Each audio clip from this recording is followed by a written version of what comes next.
Hello everybody and welcome again to our story time. As you can see, we've been inside today and we have been playing hospital, haven't we? And you have got a very poorly wing, haven't you, Oscar? A very poorly wing. Can you see his poorly wing? So Edward has been nursed today and been helping out, haven't you, Edward? And Mr. Spud here, our alien, who comes to sit with us sometimes. You met him earlier on.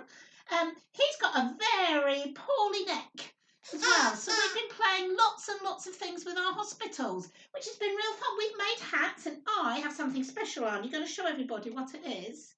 Yeah, this. Do you want to sit down over there, Oscar, so they can have a little look? Because you've got very poorly wings, so you need to go and rest, don't you? Yeah, okay. You sit there and you can sit and see the book. That's it. Do you want me to help you sit up? Is that because you can't balance with your wing, can you? You all right there? Yeah? Good boy? Yeah? So as you can see, I have made myself a stethoscope. Can you see that? And I put it up to my ears and then I have a little listen. Oh, yeah. A little listen to me as well. Oh, dum-dum-dum-dum-dum. That's my heart going boom, boom, boom. You could make a stethoscope just like this, just a bit of cardboard, shaped out, bit of string, and a milk bottle top. But all good. And do you like my doctor's coat? Looking very smart today, aren't we? So guess what? Our story today is Topsy and Tim go to the doctors.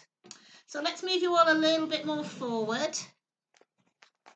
There we go. It's all right, Oscar. You can still see, can't you? Yeah? Okay. All right. So Oscar and... So, not Oscar. Who's Oscar? He's doing that, isn't he? Topsy and Tim go to the doctors. Well done, Edward. Well done, Spud. And Oscar, you okay there with your poorly wing? Yeah? Okay, good boy. Right, are we ready for the story today? Clearly look the part today. Are we ready? It was cold and a misty morning and Mummy cooked a tasty hot breakfast for Topsy and Tim. Oh, I don't want any breakfast, said Tim.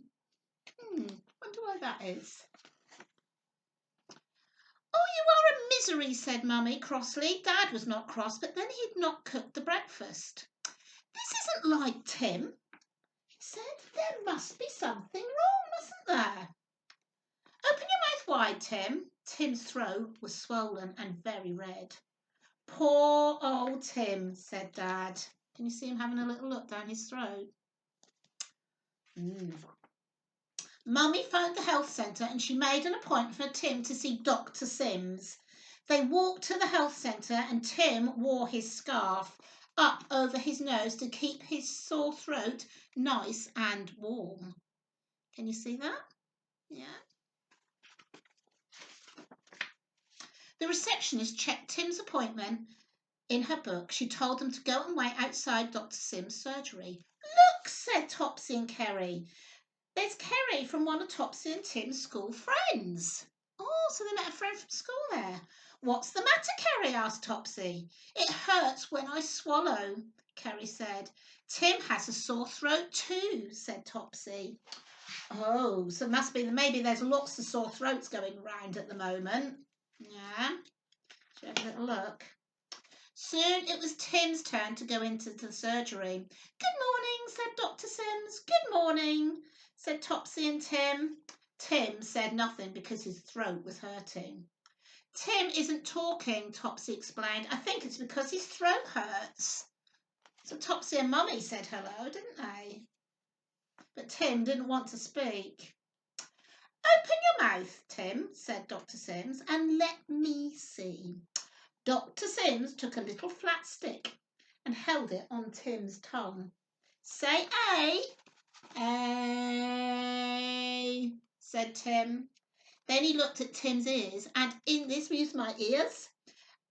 And he looked inside his ears and he looked at his eyes. You must have a very bad earache too, Tom, he said, and Tim nodded. You are a very brave boy, he said. Can you see him looking? Yeah.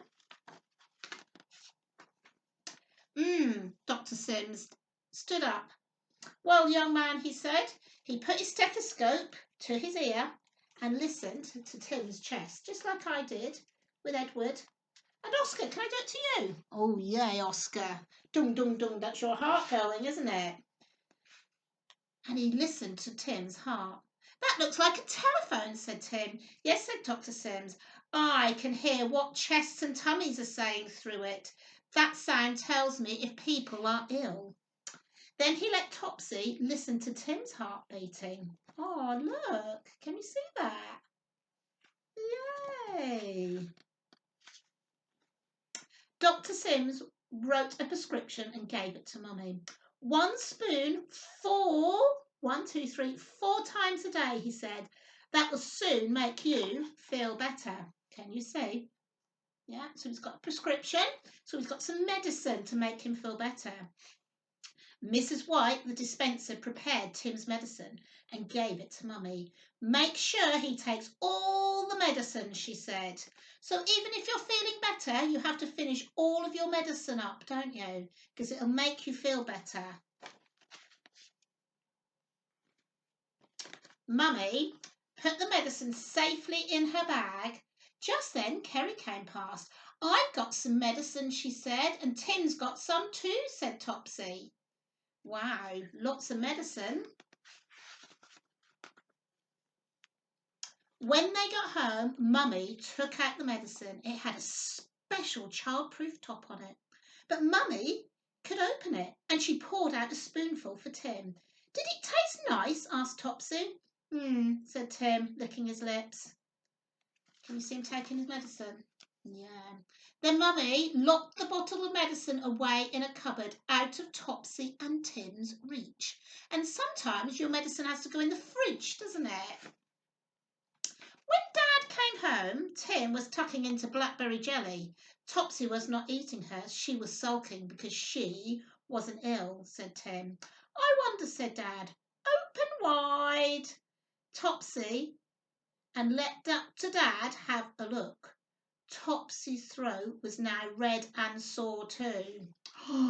Dad took Topsy to the health centre that evening, and her throat was sore, but she was proud to be going to see the doctor. Can you see that? She's off to the health centre too now.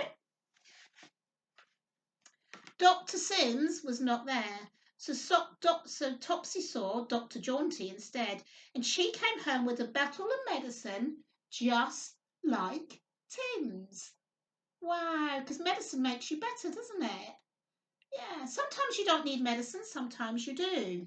Now, there's lots of people being very poorly at the moment, isn't there?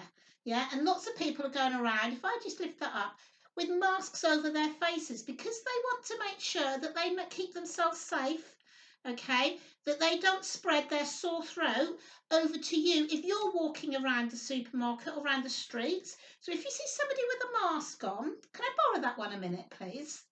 Let's borrow that. If you see somebody with a mask on, don't get worried. It's absolutely fine because that means that person is making sure that if they've got a sore throat, that they're not going to pass it on to you. Okay, so they're keeping themselves and you and everybody safe. So, see what Helen looks like with a mask on? Yeah? Don't be frightened if you see somebody in a mask. It's absolutely fine because they're just making sure that you're safe and they're safe. Okay? So it's not a bad thing to wear, but you don't have to wear one either. Okay? But don't get worried if you see people with masks on. Hey. Okay? So be safe, have fun, and maybe you can play with the hospital. I've got some boxes and some old tubes and things like that that we can actually use. So have some fun, and we can play doctors and nurses with all of our toys and our cuddly toys, can't we? How are you feeling now, Oscar? Did you like that? You did? Okay, do you want to come and say goodbye to everybody? Do you? Mind your wing, mind your wing, mind your wing, mind your wing. That's okay, mind your wing.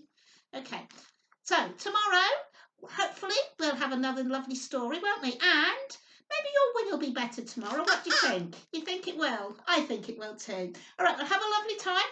Have a play at Doctors and Nurses and make a lovely stethoscope, if you can do that, and play with Doctors and Nurses with your toys. Have fun. Bye-bye.